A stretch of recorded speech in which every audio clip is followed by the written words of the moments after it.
Well, as pundits continue to rake over the coals of the federal election, it's become clear that young people largely moved away from the coalition. So, with the top job up for grabs, who in the Liberal Party's midst is best placed to address the youth of the nation? For more, we're joined by author and life coach Danielle Colley, plus journalist Joe Hildebrand.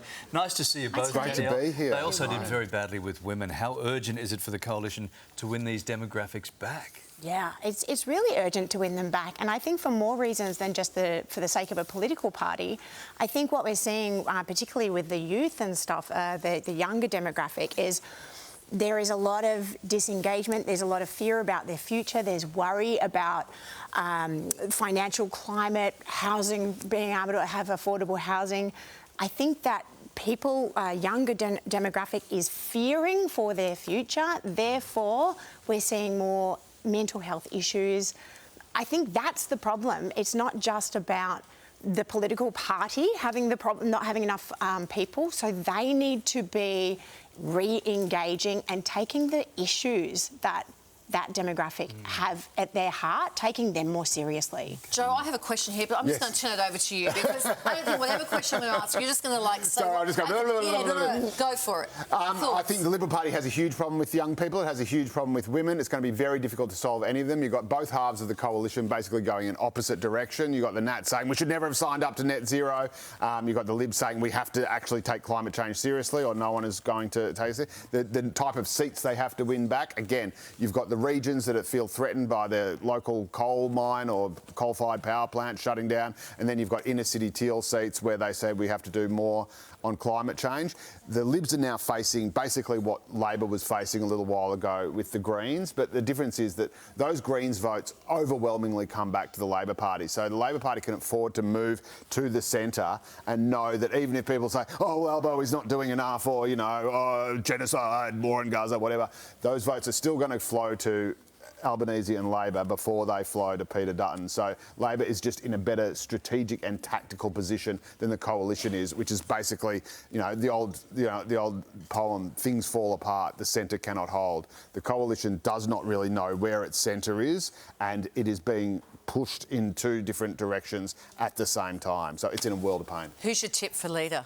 I think it will probably be Susan Ley, but that will end up sparking another internal war from people who say that she's too wet, she's too much of a moderate. We need to go back to, you know, what we stand for and fight for things and, you know, talk about welcome to country in the last week of the election because that's worked really well for us. Yeah, it's going to be a long road back, right? Anyway. All right, I'll see myself out. Couldn't help but notice, Joe didn't take a breath. I just had a lot to say. It's been a long 6 weeks. All right, let's move on. A whopping $101 million prize has been announced for the world's largest longevity-focused competition. The X Prize Health Span competition is aimed to develop a way for humans to dramatically reverse ageing, with the goal being another 10 to 20 years added to a human's life. However, research shows that although life expectancy has doubled globally in the past 100 years, the quality of life as we age has stalled. Joe, you're 92, you look great. Thank you. Are we too obsessed with living longer now? All you have to do, by the way, is do a deal with the devil and everything turns out fine. No, I've checked my super balance. I cannot afford to live till I'm 100, so I'm happy to check out any time now. So it's been a rough couple of weeks. That's right. I determine my longevity from my mortgage payments. Yes, that's right. Nah, 65. How am I getting the $101 million? Do I have to develop a vaccine or something? Well, you're not listening to me when I talk. That's something new. No, it has been announced for the competition, but how do I win the competition? By developing something that lets us live 20 or 30 years you're longer. the one that develops the thing. Oh, so I have to be a scientist? Presumably. You have access to all the technology we show on our information. Yes. Okay. Everything we promote here. How many anti-ageing creams do you need before that you is collect true, the money? For the love of... Some collagen and stuff. Daniel, one aim of this competition is to make any solutions as widely accessible as possible, right? So not just for the super rich. What are your thoughts on, a long lifespan? Well, I mean, just because we can doesn't mean we should. Yeah. I don't know. I think that there are so many things currently available that are absolutely free that people just can't be bothered to do, you know, to help them with their longevity, to help them... Right? Yeah. You know, simple things, getting enough sleep, managing your stress and your nervous system, you know, taking some simple supplements that you can buy really easily over the counter. A lot of people can't be bothered to do that. So if there is this wonder thing, is that going to be the thing? I mean, I don't know. We are obsessed, I think, with longevity. You know, there are people now, my assistant just told me that people are injecting salmon sperm into their face. Like, yes, that's a thing. I thought that was just in those videos I watched. Yeah, that's salmonhub.com. Salmon OnlyFans, Joe. No, I'm just very concerned about the Tasmanian salmon industry. Right. What were you guys thinking? Finally, a young New Zealand worker had the surprise of her life when Hollywood star Brad Pitt pulled up in the drive-through window she was working at. Just say hello to my dad. No, can we... Oh, you can? Sorry. I'm sorry, hi, Dad. All right, moving on. Happy Easter. Thank you. Oh, that was a shutdown. Is that really him? Has he had salmon sperm injected into his Not enough. I think someone just got that $101 million. Danielle, cast your mind back to, is that, I guess that's him. I guess it is. A bucket hat and glasses. Do we know he's in New Zealand? Is he in New Zealand? Beard's a bit scruffy. Oh, apparently he is in New Zealand, so that must be him. Isn't that what the celebs do? They do sort of like, you know, homeless chic where they dress really grungy. Incognito home style. As if you don't know. I thought that's what you would be watch and learn. for years. Would you love to run into him? No, it'd be awkward. No, I wouldn't love it. Who would you love to run into? These days? Oh, gosh, I don't know. When I was in high school, I would have loved to have run into Keanu Reeves. He was the one for me then.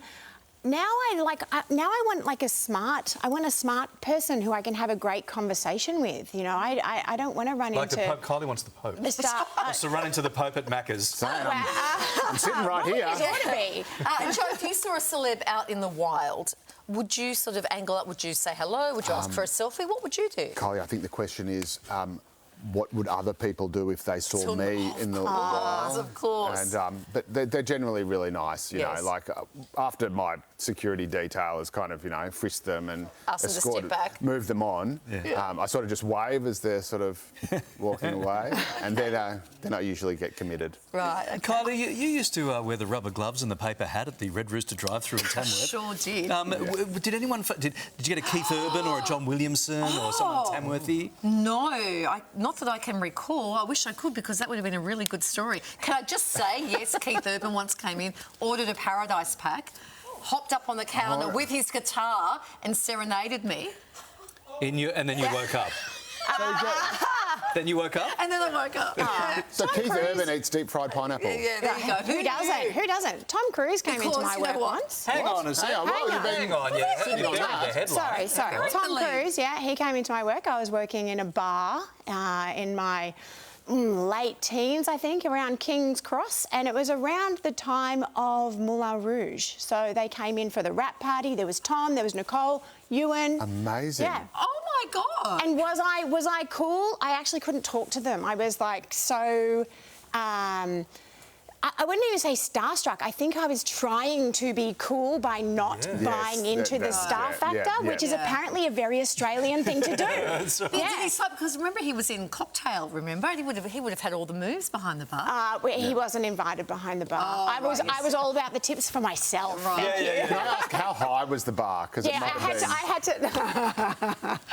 Someone had to go there. There goes our Sunrise exclusive. Guys, thank you. I just set the bar low, didn't I? I know, that's terrible. Thank you, guys.